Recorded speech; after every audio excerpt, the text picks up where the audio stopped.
Hello everyone. Back again with film recaps. In this video, I'm going to recap one of the horror slasher films from 2008, titled Cold Prey 2. Before we get to the storyline, I'd like to wish everyone a happy and great day. Without further ado, let's get straight to the storyline. The movie opens in the rural Norwegian town of Odda, where we see a doctor named Camilla examining an old woman in a hospital. After the checkup, she goes to the reception and talks with her two colleagues, Dr. Herman, and a nurse named Audhild. It turns out that their hospital is about to shut down since it is located in a remote area, and there are barely any patients. Not long after, Camilla's cop boyfriend, Ole, comes to visit her. During their conversation, Ole receives a call from his senior, stating that an abandoned car has been found near the mountains, so he bids goodbye to Camilla. As soon as Ole reaches the location, he finds the car, which is coated in snow, and realizes it has been abandoned for 2 to 3 days. He asks his team if anyone has reported a missing person, but his colleagues say no. So, he gets in the car and decides to drive to the station. But minutes later,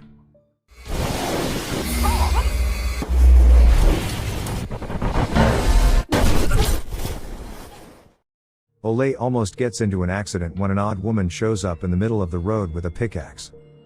The woman immediately passes out due to exhaustion and cold. He then puts her in his car, and calls Camilla to tell her about the situation. Ole mentions that she has blood all over her, but the woman insists that it's not her blood. Soon, after the treatment, the cops also arrive and ask her how she ended up in this situation. The woman claims that her name is Janik, and that she and her friends went to the mountains for snowboarding. When one of her friends' legs was hurt, they entered an abandoned hotel to rest. There, a mysterious mountain man killed all of her friends, but she somehow managed to kill him. Janik discloses the location of all the bodies, and when asked why she was carrying the pickaxe, she explains that she feared the mountain man would return. Afterward, the chief officer, Einar, speaks with Dr. Herman and asks if the woman's mental condition is stable. The cops then decide to go to the location given by her, but they leave behind an officer named Sverre at the hospital. Afterwards, the cops arrive at the said location amidst the pouring snow, and witness the frightening sight. They find several dead bodies, including the one of the psycho mountain man. Back at the hospital, a little boy patient named Daniel visits Janik's room. He then invites her to play a video game, but she claims to be tired right now. Meanwhile, the cops bring out the dead bodies and load them into their vans. Einar decides that he and Ole will take the bodies to the hospital for further examination, while the other two cops are instructed to seal the area, and then inspect the hotel. In the next scene, the bodies are brought to the same hospital. The doctors are prepared for forensic examinations, and their pictures are taken. During this time, Einar checks the killer's body closely, and discovers a birthmark around his eyes. This reminds him of something, so he quickly heads to the station. Upon arriving, he brings out some old unsolved case files, and reads about a boy who went missing in these mountains 30 years ago. The shocking fact is that he had the same birthmark around his eyes as the mountain man. At the morgue, Audhild is undressing the corpses, and packing their belongings into bags. On the other hand, Camilla reveals to Janik that her friends' bodies have been discovered and brought here, and Camilla asks if she would like to see the bodies. After a while, the two ladies arrive at the morgue. Janik becomes very emotional and breaks into tears upon seeing the bodies of her friends. However, when she sees the killer's body, she is infuriated, but before the situation can get out of hand, Camilla calms her down. Elsewhere, the other two cops, Kim and Johan, reach the hotel to investigate the murder site, but they find nothing there except some traces of blood. Just then, Einar tells them to return to the crevasse, as he thinks there may be something else there. Currently, he is reviewing archived news articles about the unresolved disappearances of many hikers in this area. Soon, the cops arrive at the crevasse, and Kim stays on top, while Johan goes down. After searching for a while, he is horrified to discover several dead bodies that appear to have been there for a long time. Back at the morgue, as Audhild is trying to undress the mountain man, he suddenly starts moving. Turns out he's not dead after all. Panicked, the nurse urgently calls for the doctors.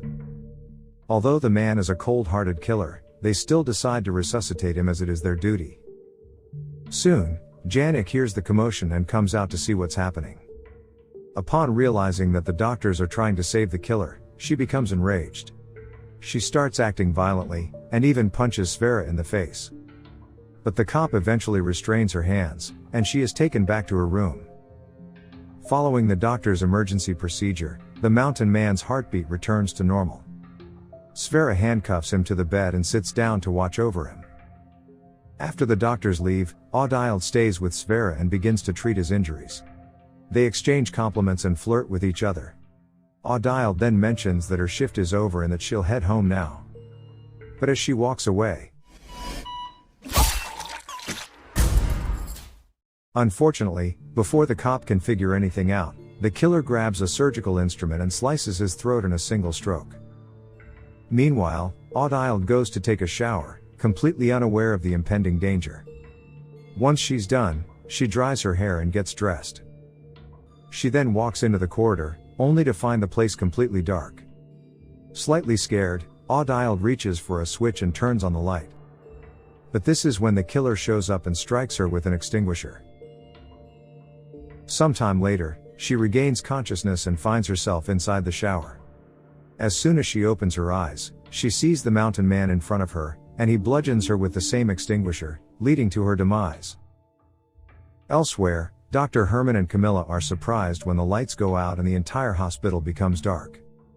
Dr. Herman then goes to the generator room, while Camilla decides to check on the patients.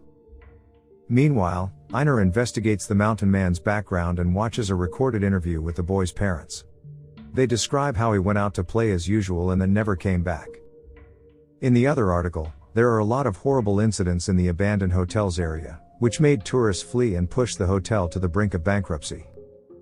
After delving further, Einar finds an article about a man surviving a deliberately set fire at that hotel.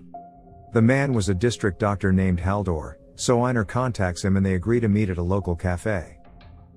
Back at the hospital, Janek suddenly awakens, and tries to get up, but realizes that she has been restrained because of her earlier brawl. Meanwhile, Camilla is walking through the dark hallway when she notices Audild's clothes on the floor. She calls out to her and walks toward the bathroom, where she slips on something and falls. When the lights turn on, she notices Audild's mutilated body in front of her, causing her to panic.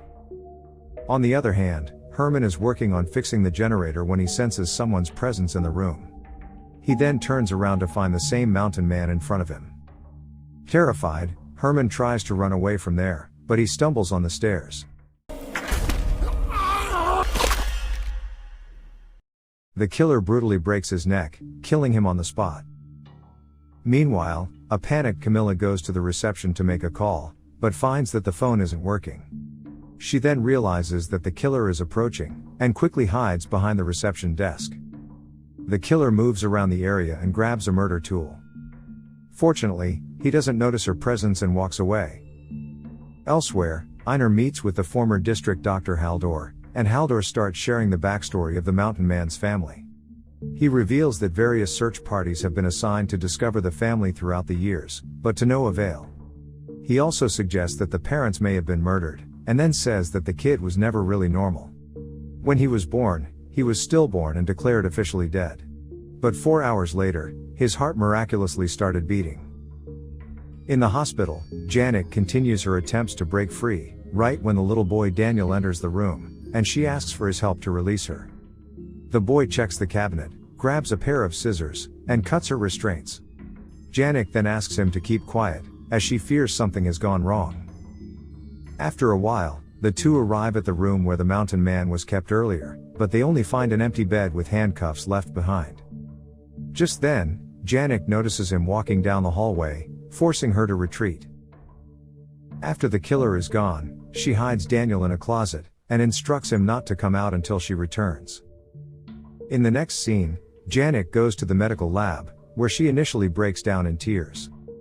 She then fills a syringe with a deadly sedative, aiming to use it against the killer. At the same time, Camilla finds her phone and immediately calls Ole. He unfortunately doesn't answer, so she leaves him a voice message, explaining the situation. She then heads towards the medical lab to hide, but Janek attacks her with a syringe, thinking she is the killer. But fortunately, she hasn't injected the deadly sedative. The two then devise a strategy on how to deal with the killer, and decide that their priority is to save the two patients, Daniel and an old lady. But as they leave the room, Camilla insists she won't leave without Herman, and rushes to find him. Meanwhile, Daniel is busy playing a game when he's startled by the sound of falling objects. Later, Janet comes looking for him, but discovers that the closet is empty.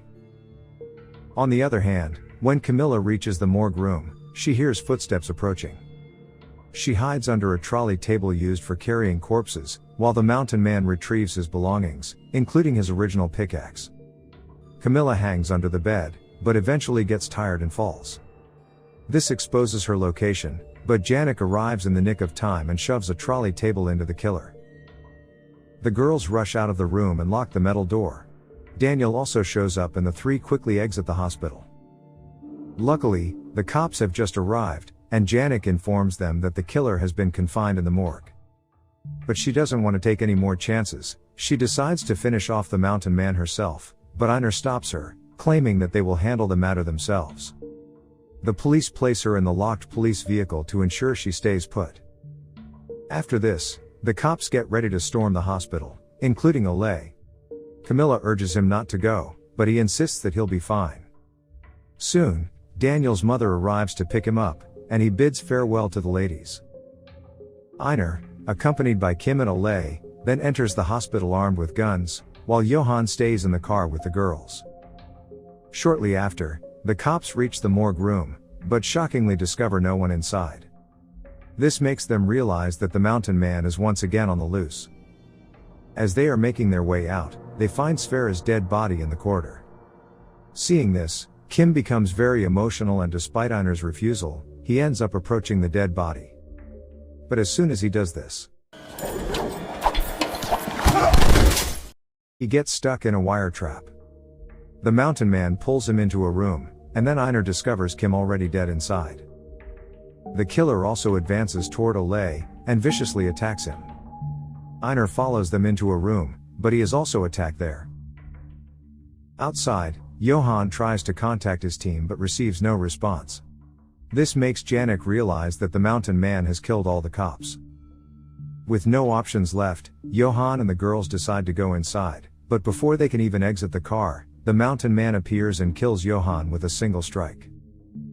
The killer starts piercing holes in the car with a metal rod, while Janek urges Camilla to grab the cop's gun, but the killer breaks the window and pulls Camilla out. Seeing this, Janek breaks the window to escape. The mountain man is about to kill Camilla when Ole shoots him from behind. He then collapses on the floor, and passes away. At this moment, Janek retrieves the gun from the car, and attempts to shoot the killer. But upon seeing Camilla in tears, she goes over to comfort her instead. Unfortunately, this turns out to be a bad decision, as when she turns back seconds later, the killer is already gone. An enraged Janek then notices his bloody footprints, and realizes that he is heading back to the hotel. Determined to end it once and for all, she grabs a shotgun, wears a police jacket, and puts on snow goggles. She gets on the snowmobile and decides to go to the hotel. Camilla urges her not to go, saying it is a suicide mission. However, Janek ignores her warning and leaves. When she gets to the hotel, she looks around, but does not see the mountain man anywhere. Janek then waits for the psychopath to arrive, but she is so tired that she eventually falls asleep. In the following scene, morning arrives, and Janek awakens from her sleep. However, she notices that the lobby door is open, with snow splatters on the floor. In a swift move, she turns around and sees him right behind her.